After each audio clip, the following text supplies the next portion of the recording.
My guest for tonight. My guest for tonight is the American psychologist John Watson. Hey John, how are you doing? How you doing, Pablo? Pleasure to be here. Thank you for coming. Could you please tell me something about yourself?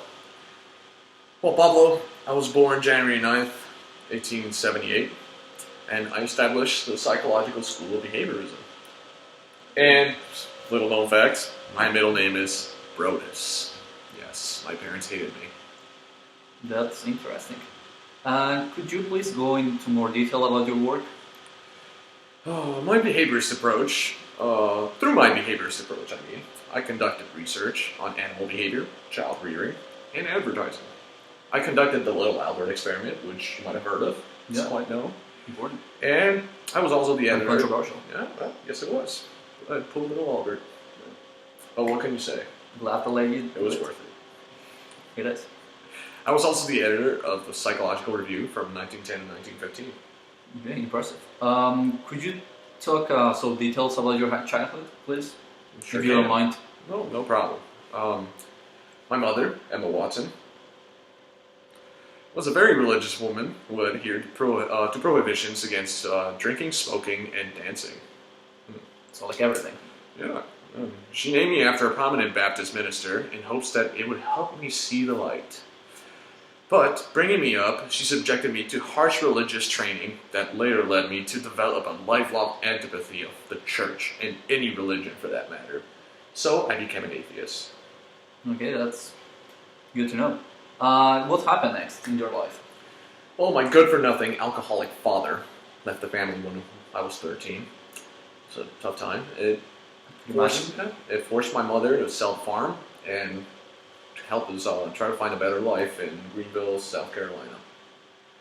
This is what led me to become a psychologist, actually, because I noticed how people were different in the farmland and in the city. So I noticed the difference in behavior, and that's what first got me interested in the psychology of it.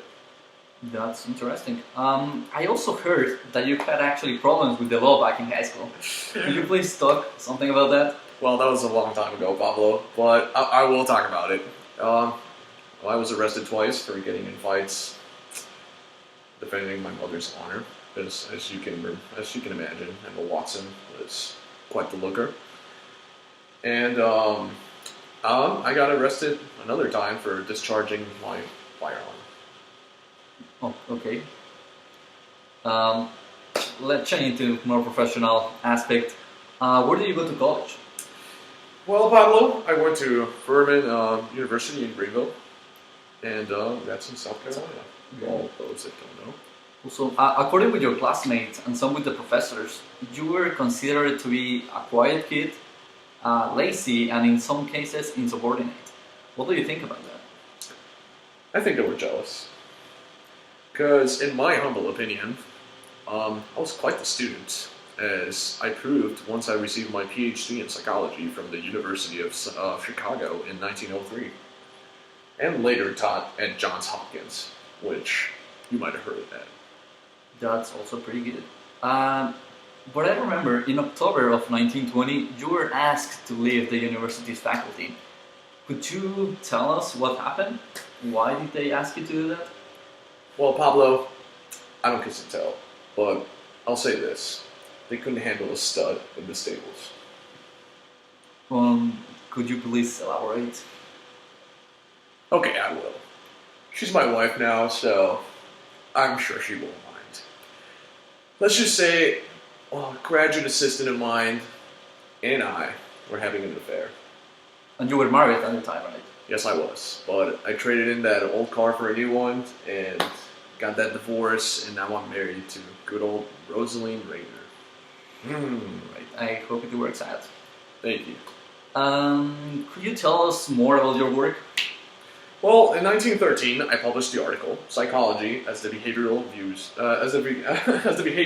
Views It," and it got a bunch of mixed reviews because in it I trashed the studying of consciousness, since I am convinced that it cannot be studied, and that past attempts have only hindered the advancement of psychological theories. All right. I also heard that you work in advertising. Could you please tell us your experience? Yes, I began working for the U.S. advertising agency, J. Walter Thompson. I learned the advertising business's many facets at ground level, including a stint working as a shoe salesman, you can believe it, in an upscale department store. And in less than 2 years, Pablo, I was the vice president of Thompson. Impressive. Thank you. Could you tell us more about your experience as a vice president? Well, the money was good. I can imagine. I was rather good at my job, if I must say so myself. And I retired from advertising when I was 65. And somehow I know this, but I died September 25th, 1958, when I was 80. All right. Thank you, John Watson. John Watson, our time is up. Thank you for coming. You're It was a most pleasure to welcome. meet you. You're most welcome. Thank you. Well, thank you for watching. See you next week.